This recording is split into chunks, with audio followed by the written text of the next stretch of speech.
आप सबको सप्रेम नमस्कार। बहुत बहुत धन्यवाद, आपने मुझे यहाँ पर बुलाया। ये आज मैं अपना सौभाग्य समझती हूँ, क्योंकि मैं हिंदू हूँ, बचपन से मंदिर जाती हूँ, चढ़ावा देती हूँ, भगवान को याद करती हूँ, स्पेशली जब कुछ चाहिए होता है तो और भी याद करती हूँ। मगर इन सब के पीछे क्या मीनिंग है, या हमारे जो मंदिर है वहाँ पर जो मेरा चढ़ावा जाता है वो कहाँ चला जाता है, इसके बारे में मेरे को कुछ नहीं पता था। और आजकल तो वेस्ट में क्या चल रहा है, यानी कि वेस्टर्न वर्ल्ड में क्या चल रहा है, उसका बड़ा प्रचार है, उसकी बड़ी मार्केटिंग है, उसकी बड़ी एडवर्टाइजिंग। अपने देश के बारे में, अपने संस्कारों के बारे में, अपनी सभ्यता के बारे में तो और भी कम हमें पता होता है। तो आज मेरी थोड़ी आंखें खुल गई यहाँ पर घूमने के बाद, और मैं यही कहूँगी कि इससे ये पहला साल है आपका यहाँ पर,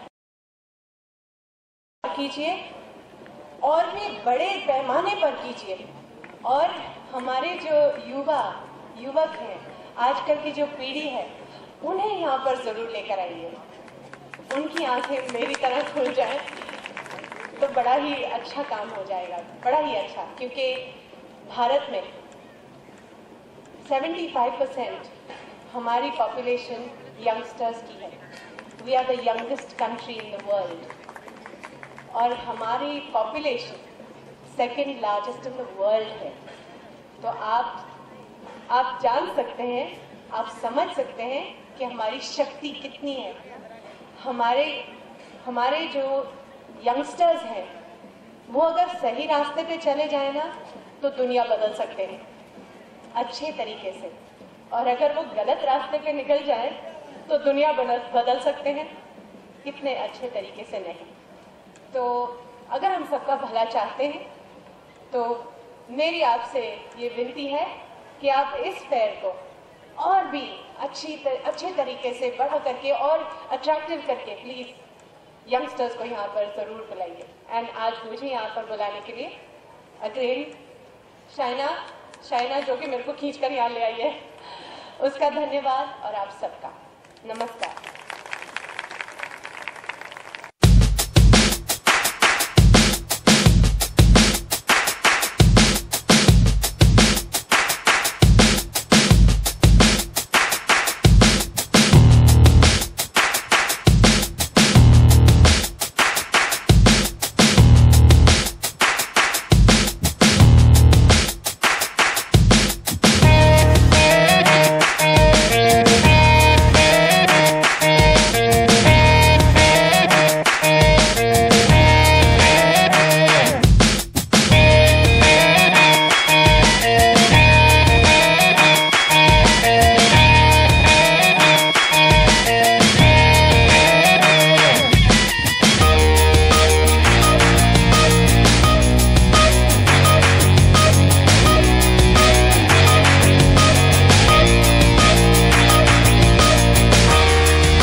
आपको रात में अच्छी नींद आती है। अफसोस की बात यह है कि संख्या टेकर्स की इतनी बढ़ चुकी है हमारी समाज में, और हर बार जब हम सोचते हैं कि वैल्यू सिस्टम कहाँ है, शुरुआत ये आपके डायग्राम में होता है।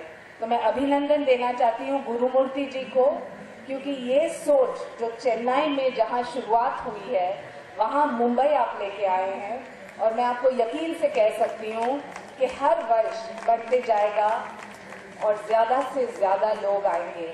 जूही जी ने एक चीज बिल्कुल महत्वपूर्ण कहा, और शायद आपके फिल्म से प्रेरित होके, कि युवा वर्ग और खास तौर से जो यंगस्टर्स हैं उनमें family values and the inculcation of good values of service to society starts only with exposures to fair such as this.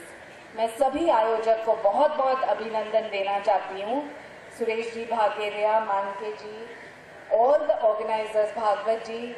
मैं सिर्फ ये कहना चाहती हूँ, ये एक संगठन है जहाँ व्यक्तिगत किसी का नाम हमें दिया गया नहीं, कहा गया कि हम सभी आयोजक को बहुत बहुत अभिनंदन हमारे तरफ से। जय हिंद, वंदे मातरम।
चलो रोल है सबका रोल है।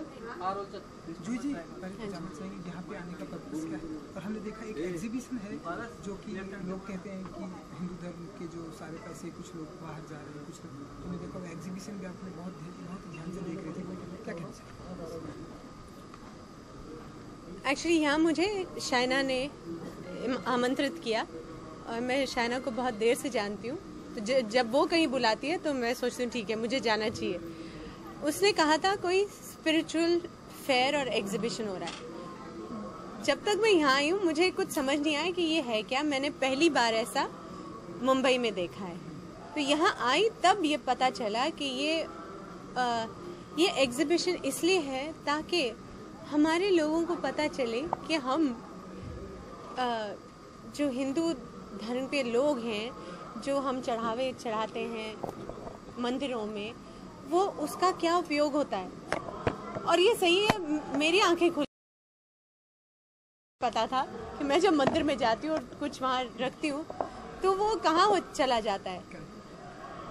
तो वो जिन अच्छे कर्मों के लिए, कामों के लिए वहाँ से बता रहे थे कि स्कूल्स चलते हैं, अस्पताल फ्री के क्या बोलते हैं ट्रीटमेंट करते हैं, कॉलेजेस चलते हैं।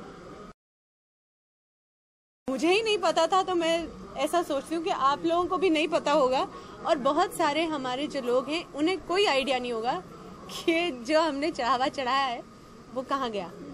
तो ये फेयर इसलिए क्योंकि मेरी आंखें खुल गई और मुझे लगा ठीक है, बहुत अच्छी बात है कि जो मेरी छोटी सी कंट्रीब्यूशन है और हमारे करोड़ों लोगों की, हम जो थोड़ा थोड़ा भी पैसा डालते हैं वो कहीं किसी की भलाई के लिए चला जाता है, किसी को खाना मिलता है, किसी बच्चे, गरीब बच्चे को एजुकेशन मिलती है।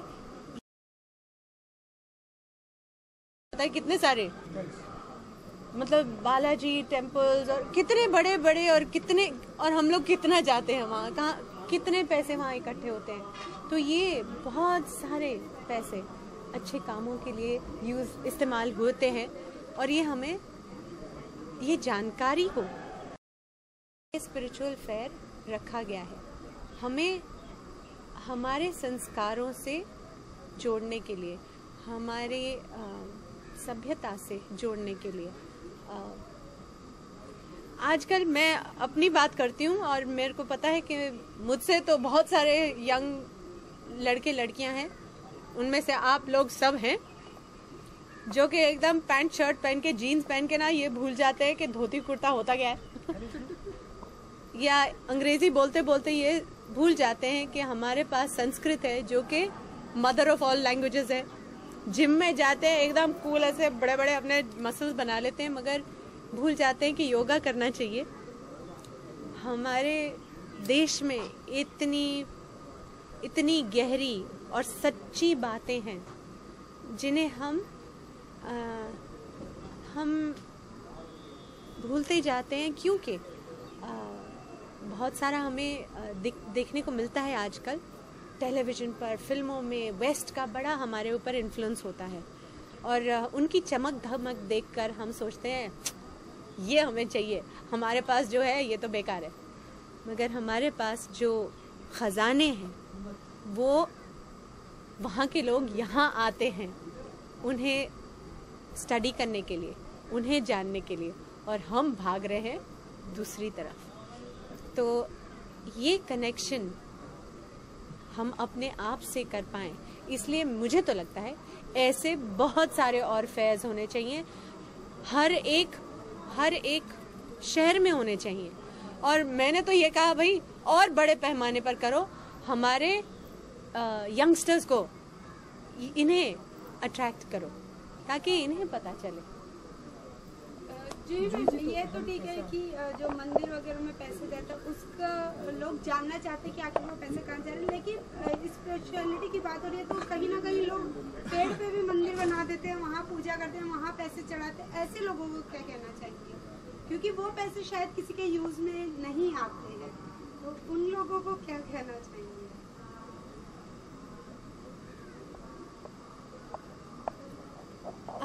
मैं ये कहना चाहूँगी कि अंत में भगवान तो शायद वो मूर्ति में भी नहीं है, वो तो आपकी भावनाओं में है।